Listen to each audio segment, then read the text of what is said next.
వేల మందిని ప్రొఫెషనల్స్ గా మార్చిన ఇనోమాటిక్స్ తో మీరు కూడా మీ డ్రీమ్ కెరియర్ ని ఇప్పుడే స్టార్ట్ చేయండి.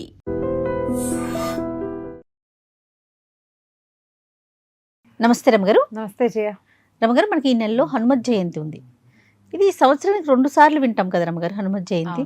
చైత్ర మాసంలో ఒకసారి, వైశాఖ బహుళ దశమి నాడు ఇంకొకసారి వింటాం. అంటే జరుపుకోవటం కూడా ప్రాంతాల వారీగా జరుపుకుంటారు. మన గురువుల్ని బట్టి మన ప్రాంతీయమైన ఆచారం, మన చుట్టుపక్కల దేవాలయాల్లో ఏం చేస్తున్నారు దాన్ని బట్టే కదా. అంటే తెలంగాణ ప్రాంతంలో చైత్రంలో చేస్తారు, ఆంధ్ర ప్రాంతంలో వైశాఖంలో చేస్తారు. మనం అక్కడ వాళ్ళం ఇక్కడ ఉన్నాం కదా, మనం ఇప్పుడు చేసుకుంటాము. అమ్మ అధికస్య అధికం ఫలం, 2 సార్లు అయితే 4 సార్లు వస్తుంది, అంతే కదా, చేసుకుంటాం. ఏముంది, ఆంజనేయ స్వామికి ఎంత చేసినా తక్కువే చేయ. అవును రమగారు, ఏ కొంచెం చేసినా మన అన్ని అనుగ్రహిస్తాడు. కావాల్సిన రకంగా చేసుకోవచ్చు.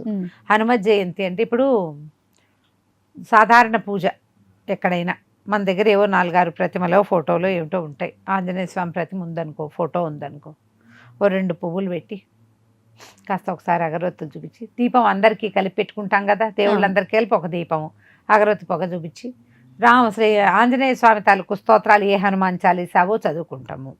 తర్వాత రాముల వారి స్తోత్రాలు చాలా ఇష్టం ఆంజనేయ స్వామికి. అప్పుడు రాముల వారికి సంబంధించిన ఒక 3-4 స్తోత్రాలు చదువుకున్నాం. ఆంజనేయ స్వామికి ఇది ప్రత్యేకం కాబట్టి ఒక కొబ్బరికాయ కొట్టడం, కాసిన అరటిపళ్ళు నివేదన చేయటం, పానకము, వడపప్పు, కొబ్బరి, అరటిపండు, పెసరపప్పు 3 కలిపి పంచకజాయాలు అవి చేసుకుంటారు కొన్ని ప్రాంతాలు. వాటన్నిటిని నివేదన పెట్టుకోవటం. కుదిరితే ఒక ఆంజనేయ స్వామి దేవస్థానాన్ని దర్శనం చేసి ప్రదక్షిణాలు చేయటం. సింపుల్ పూజ. తమలపాకులతో పూజ చేసుకోవచ్చు. హనుమత్ అష్టోత్తరం దొరుకుతుంది మనకి, స్తోత్ర నిధి లాంటి యాప్ల్లో కనపడుతుంది. మామూలు పుస్తకాల్లో కూడా ఆంజనేయ అష్టోత్తరం కనపడుతుంది. లేదా హనుమాన్ చాలీసానే చదువుకుంటూ ఒక్కొక్క దోహాకి ఒక్కొక్క పత్రం చొప్పున పెడతాం. 108 ఆకులతోటి పూజ చేసుకోవచ్చు, 40 ఆకులతోటి పూజ చేసుకోవచ్చు. హనుమాన్ నామాలు చెప్పుకుంటూ పెట్టుకోవచ్చు. ఓకే. తమలపాకులు సమర్పించుకోవటం, లేదా వడలు సమర్పించడం. ఆంజనేయ స్వామికి అప్పాలు పోయటం ఒక పద్ధతి ఉంటుంది, అప్పాలు చేసుకోవచ్చు. ఆయనకి ప్రీతిపాత్రమైనవి ఏవైనా మనం సమర్పించుకొని పూజ చేసుకోవచ్చు. మీరు పెద్దదిగా చేయొచ్చు, గ్రాండ్గా, సింపుల్గా కూడా చేసుకోవచ్చు. ఓకే. ఒక్క హనుమాన్ చాలీసా చదువుకోండి. పిల్లలకి హనుమాన్ చాలీసా వస్తే అది చక్కగా వాళ్ళతో చదివించండి. లేదా ఆంజనేయ స్వామికి సంబంధించినవి బోల్డ్ అని చిట్టి శ్లోకాలని, మనోజవం మారుత తుల్య వేగం, జితేంద్రియం బుద్ధిమతాం వరిష్టం, వాతాత్మజం వానరయూధ ముఖ్యం, శ్రీరామదూతం శిరసా నమామి. అంతే, అయిపోయిందిగా. ఇట్లా ఎన్నున్నాయో శ్లోకాలు. దీంతో పాటు జై శ్రీరామ్ అనుకోవటం. మామూలుగా ఆంజనేయ నామధేయం తీసినప్పుడల్లా శ్రీరామనామం తీసుకోవాలి. శ్రీరామనామం ఎక్కడ చేస్తామో ఆంజనేయుడు అక్కడ ఉంటాడని ప్రతీతి. ఆయన పేరు పెట్టి పిలిస్తే రాకపోవచ్చు, రాముడిని పిలిస్తే ఆంజనేయుడు వస్తారు. పిల్లలకి అది అలవాటు చేయండి. వాళ్ళకి ఒక దన్నుగా ఉంటుంది, ధైర్యంగా ఉంటుంది. ఏదైనా భయపడినప్పుడు, అనారోగ్యంగా ఉన్నప్పుడు, ఎక్కడికైనా వెళ్ళటానికి బెదురుతున్నప్పుడు, ప్రయాణాల్లోనూ నిద్రపోయేటప్పుడు ఆంజనేయ స్మరణ అతి మంచిది. ఎంత తలుచుకుంటే అంత మంచిది. ప్రయాణాల్లో తోడుగా ఉంటాడు, నిద్రపోయేటప్పుడు దుస్వప్నాలు లేకుండా ఉంటాయి. ఎందుకో రమ్మగారు, భయం అనిపించినప్పుడు ఆటోమేటిక్ గా అట్లా వచ్చేస్తుంది, చిన్న నుంచి పెద్ద దాకా మనకి అదొక అలవాటుగా ఉంటుంది. జై శ్రీరామ్ అనుకుంటాం, తర్వాత శ్రీ ఆంజనేయం అంటాం. ఆ హనుమత్ దండకం మొత్తం వచ్చినా రాయకపోయినా ఆంజనేయ దండకం అందరికీ పూర్తిగా రాదు, అది పెద్దది కదా. అవునవును. శ్రీ ఆంజనేయం ప్రసన్నాంజనేయం వరకు వస్తుంది, అంత మాత్రమైనా చాలుగా. నేనైతే శ్రీరామే, శ్రీరామ ఆపద భర్తారని చెప్తాం. 3 శ్లోకాలు చెప్తాను జయ, నేను ఇవాళ చెప్దాం అవి. ఈ ఆపదామపహర్తారం మామూలుగా రోజువారీ చెప్పుకుంటామా. ఆపదామపహర్తారంతో ఒక 2 శ్లోకాలు ఉన్నాయి. 2వ శ్లోకం ఆంజనేయుని యొక్క ప్రజ్ఞ, ఆయన గురించి చెప్పుకోవడం. తర్వాత సీతాదేవి ఆంజనేయ స్వామిని అక్కడికి సుందరకాండలో వాళ్ళిద్దరూ కలుసుకున్నప్పుడు అక్కడ చెప్పిన శ్లోకం సీతాదేవి చెప్పింది, అక్కడ కూడా అయి ఉండొచ్చు. తర్వాత మన వానరులందరూ మాట్లాడుకున్నప్పుడు కూడా ఇలాంటివే కొన్ని వాక్యాలు నడిచినాయి. ఈ 3 లైన్గా చదువుతాను జయ, నాకు అదొక అలవాటు. ఆపదామపహర్తారం చదువుకుంటామా. ఆపదామపహర్తారం దాతారం సర్వసంపదాం లోకాభిరామం శ్రీరామం భూయో భూయో నమామ్యహం. ఇది ఒకటి, రాముల వారిది మొదటిది. తర్వాత బుద్ధిర్బలం యశోధైర్యం నిర్భయత్వమరోగత అజాడ్యం వాక్పటుత్పంచ హనుమత్ స్మరణాత్ భవేత్. బుద్ధి, బలం, యశస్సు, ధైర్యము, నిర్భయత్వము, అరోగత, అజాడ్యము, వాక్పటుత్వము. ఇవన్నీ వస్తాయి. హనుమత్ స్మరణాత్ భవేత్, ఆంజనేయ స్వామిని తలుచుకుంటేనే అన్ని మంచి లక్షణాలు వస్తాయి. జబ్బు లేనితనం, ఆరోగ్యం కూడా చేకూరుతుంది. బుద్ధి, బలము, యశస్సు, ఆరోగ్యము, అజాడ్యం అంటే బద్ధకం పోతుంది, వాక్పటుత్వం, చక్కగా మాట్లాడే తీరు వస్తుంది. హనుమత్ స్మరణతోటి వస్తుంది. 3వ శ్లోకం నేను చదివేది ఏంటంటే, త్వమస్మిన్ కార్య నిర్యోగే ప్రమాణం హరిసత్తమ హనుమాన్యత్నమాస్థాయ దుఃఖ క్షయకరో భవ. నువ్వు ఇలాంటి పనులు చేయటంలో సమర్థుడివి. ఏ పనైనా ఇలాంటి అంటే ఎలాంటి పనైనా యత్నమాస్థాయి, ప్రయత్నించి దుఃఖ క్షయకరో భవ, ఈ పని చేసి పెట్టి నాకు దుఃఖాన్ని నువ్వు పోగొట్టు.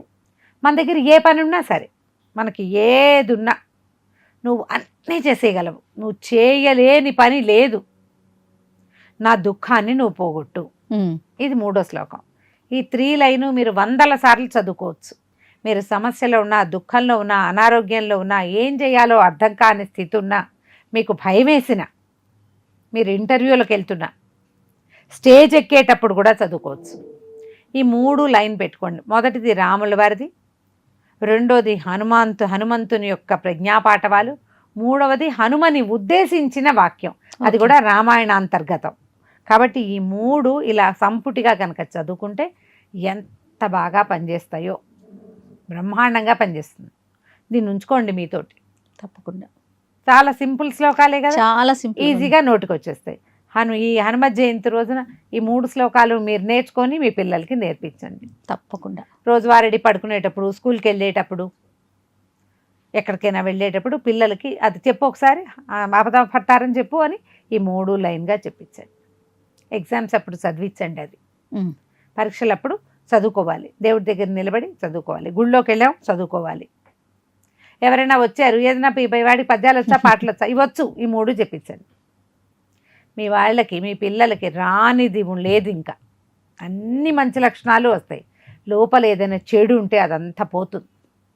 నెగిటివ్ ఫోర్స్ని తోసేస్తుంది బయటికి. అదే నెగిటివిటీ మన చుట్టూ తాకి రానివ్వదు. అసలు ఆంజనేయ స్వామి అలాంటి వాడు. మనం మెళ్ళో ఒక ఆంజనేయ స్వామి బెళ్ళేస్తాం కదా, అవును. ఈ శ్లోకాలు కూడా బెళ్ళతో సమానం. కుదిరితే చక్కగా నేర్చుకోండి, నేర్పించండి.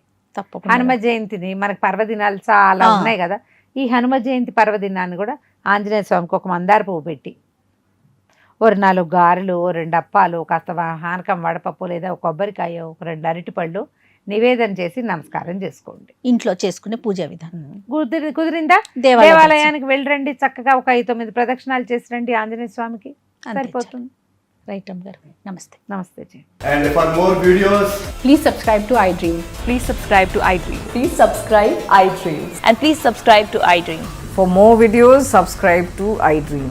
please like, share and subscribe to the channel. Congratulations, iDream. Subscribe to iDream. Subscribe to iDream. So subscribe to iDream Media. iDream team andarki huge congratulations. Please subscribe iDream Media. Please subscribe to iDream.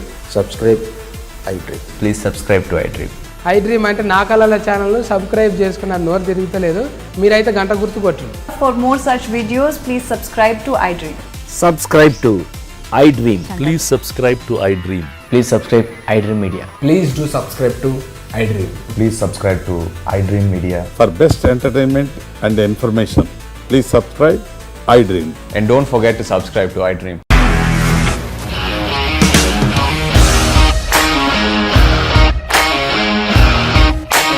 ఇండస్ట్రీలో commitment issues వస్తే నీకు కూడా వచ్చినట్టు morning తీసుకెళ్ళాలంటే కొట్టి పడేస్తాడు.